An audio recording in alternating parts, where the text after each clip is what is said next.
Paolo Pangilinan, super attitude maglaro. Kasi nung lumakas lang siya, feel niya kaya na niyang bumuhat ng team. Number 2, noon, idol ko siya sa paglibero.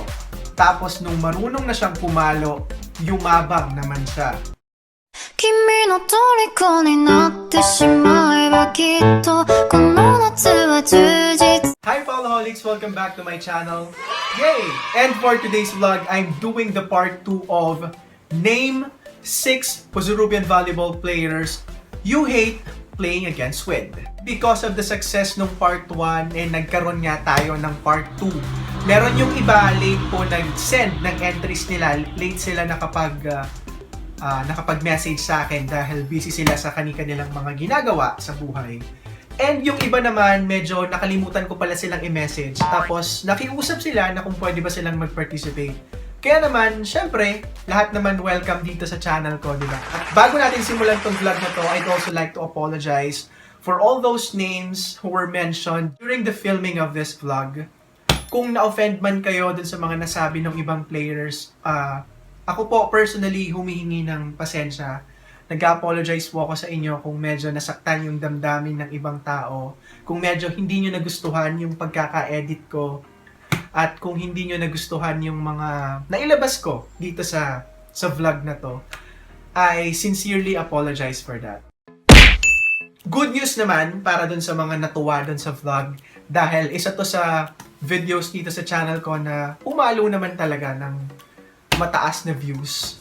Maraming nanood, maraming na-curious, kaya naman nagkaroon tayo ng part 2. So maraming salamat sa panonood ng vlog na to. At sana wag mong kalilimutang mag-like at subscribe dito sa channel ko. Ano pang hinihintay nyo? Tapusin mong vlog na to para malaman mo kung ano pa yung mga ibang pasabog na ilalabas dito sa vlog na to. A few moments later. The first person na part nitong part 2, part 2 nitong name 6 Puzurubian volleyball player na ayaw mong makalaro or makaharap. Pangilinan kasi masyado pong madaling putuin yung palo niya, walang katigas-tigas. Carl Jason Castillo. Una si Kurt. Lakas maka-receive, lakas makapagpalakas ng loob. Pero ang ayaw ko sa kanya minsan, nakakalito kalaro.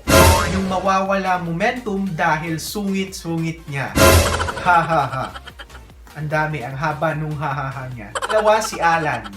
Kapag serious game tapos siya nilalaro niya lang, daming nag-aantay tas kung ano-ano ginagawa. Pero masaya pa rin naman kalaro. Yun lang ang ayaw. For me. Yun lang ang ayaw, haha. For me lang, kuya. 3. Si Zaidel. Hindi kasi ako sanay mag-attitude. Kaya pag siya nakakatapat ko, nawawala focus ko sa laro dahil ma-attitude. Ayun, may hahaha na naman sa dulo. Pang-4, si Peter. Nagagalingan ako sa kanya pag palong-palo, mag-volleyball. Hahaha. Kasi lahat ng palo, palabas. Haha, ano to? Hahaha ulit. Masaya kasama, wala naman akong ayaw sa kanila. Si Yan, pang-5. Minsan seryoso, minsan hindi. Di ko alam sasalihan kung volleyball o pageant. Hahaha. Just kidding. 6 si Malyari. Galing mag-set pag middle. Ganda ng connection namin. Hahaha. Ang ayaw ko lang doon yung nakasimangot dahil nawawala laro niya at moment sa volleyball. Hahaha. Thank you, CJ. Thank you for your honesty. Nawala na signal. Ayan naman, nung minsan, nung first shoot ko, ang problema, nawalan ng kuryente kaya naantala yung shoot ko. This time, nawalan naman ng wifi connection. Susunod na nagbigay ng 6 na players na ayaw niyang makalaro is si... Yung 6 players na binanggit niya, eto. Number 1, Kenly De Vera. Number 2, Madam John. Number 3, Ariel. Number 4, Larry. Number 5, Kenneth Ortiz. Number 6, Mark Paular. Ha ha ha, ayoko sila kasama sa isang game. And attitude sila. Wala silang sportsmanship, respeto kung minsan, and troll sila maglaro. In general na yung message niya dun sa 6 na players na ayaw niyang makalaro. Marcon Lindy Mosquito. Ang listahan na sinend niya sa akin, Kuya Paolo and Kurt. Hindi sa ayaw ko silang kalaro. Lahat gusto kong makalaro para matuto. Kuya Paolo, dahil unang nakalaro ko siya, sobrang galing niya. Gusto ko ma-receive lahat ng palo at service niya.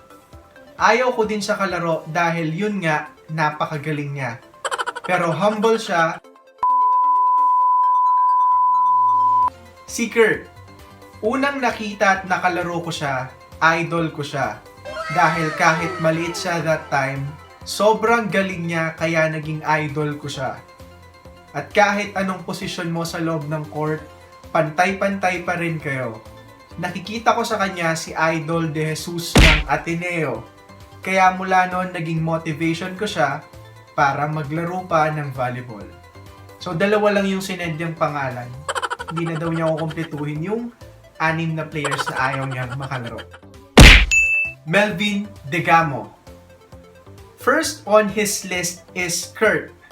Ayoko kalaban nun, taang galing. Gusto ko kasama dapat. Kuya Paulo, gusto ko siya ka-teammate kaya ayoko siya kalaro. And number 3, James Ordonia. Syempre, teammates kami, sabi ni Melvin Degamo. And for Mark Andrew Kanilang, number 1 niya, James Ordonia. Ayaw ko siyang makalaban sa laro kasi ang tangkad. Tas puro baon, palo. Magaling din sa blockings.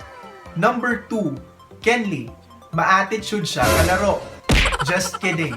Madiskarte sa laro kaya ayaw ko ding makalaban sa laro. Number 3, Paolo Pangilinan. Super attitude maglaro. Super attitude maglaro. Super attitude maglaro. Super attitude maglaro. Super attitude maglaro. Kaya ayaw lahat kalaro. Hahaha. JK. Just kidding. Siyempre, madiskarte at magaling maglaro. Malakas palo, mahirap kuhanin yung jump serve at palo niya. Kaya katakot din kalaban sa laro. 3, 4, 5, and 6. Manaol boys. Hahaha. Ayaw ko silang makalaro. Rugged. Parang rugged daw. Anong Pangasinan na yung rugged? Rugged maglaro. Ang tatangkad at malalakas pumalo. Makapataktakot, sabi niya. Nakakatakot yung Pangasinan. Sorry, late reply, kuya. Sana maisama sa vlog. Eto na, naisama na kita. Mark Andrew Kanilang. Shout out, Mark Andrew Kanila.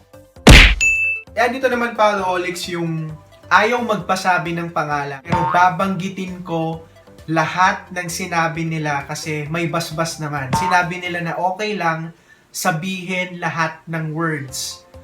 Ito yung walang takot nilang sasabihin lahat ng gusto nila. Believe din ako sa tapang nitong 2 taong to kaya naman pinagsunod ko sila. Sila yung huling babasahin ko para sa vlog na to. So number 1 sa listahan nung unang tao na nag-send sa akin is Zaidel. Kasi nung lumakas lang siya, feel niya kaya na niyang bumuhat ng team. Number 2, Kurt. Noon, idol ko siya sa paglibero. Tapos nung marunong na siyang pumalo, yumabang naman siya. Number 3, Ken. Ayaw ko siya makalaro kasi kapag nag-wrong call ka sa kanya, mag-a-attitude na siya sa'yo. Number 4, Daniel. Hindi ako nagagalingan sa laro niya. Hindi ako nagagalingan sa laro niya. Hindi ako nagagalingan sa laro niya kasi. Tapos hindi ako nagagalingan sa pagsiset niya. Hindi ako nagagalingan sa pagsiset niya. Number 5, Sobel. Super lakas sa paglalaro, ang taas ng IQ level niya. Number 6, Sunrex. Super hirap patayan ng bola, ang galing na niya. Thank you dun sa nag-send nito. At maraming salamat dun sa tapang mo na diretsahang sagutin at gawin yung challenge ko. Pinakahuling pasabog para sa part 2 ng Name 6 Pusurubian volleyball player you hate playing against with is itong taong to. Ayaw din ibigay yung pangalan niya. Number 1 sa listahan niya is Kurt. Dahil simula nung lumakas siya, kasabay nito ang paglaki ng ulo niya. Number 2, Gil. Hindi kasi siya marunong umamin sa pagkakamali niya. Number 4, Ken. Same lang din kasi sila ni Gil eh. Number 5, Daniel. Kasi hindi niya alam ikalat yung set niya. Kahit alam niyang kayang pumatay ng ibang kasama niya. Sobel. Sobrang lakas ang taas ng IQ niya pagdating sa volleyball. Number 7, Sunrex. Sobrang tangkad niya. Ang hirap palusutan ng palo. At meron pa siyang number 8. Sinobrahan nila, pero okay lang naman. Siyempre, ano to, it's a free country. Number 8, Ivan. 4-time best middle blocker. Ang galing niya magbasa ng atake. Yun yung sinabi. And if you're watching this vlog, do not take it seriously. This is just for fun. We're all doing this for the volleyball community here in our town. And after all, we are all pride of our beloved town, Pusurubio. Thank you for watching this vlog, and if you're new to my channel, please don't forget to like this video and subscribe to my channel and hit the notification bell for you to be updated for my new videos like this one. Thank you and God bless, Followholics. Until my next vlog.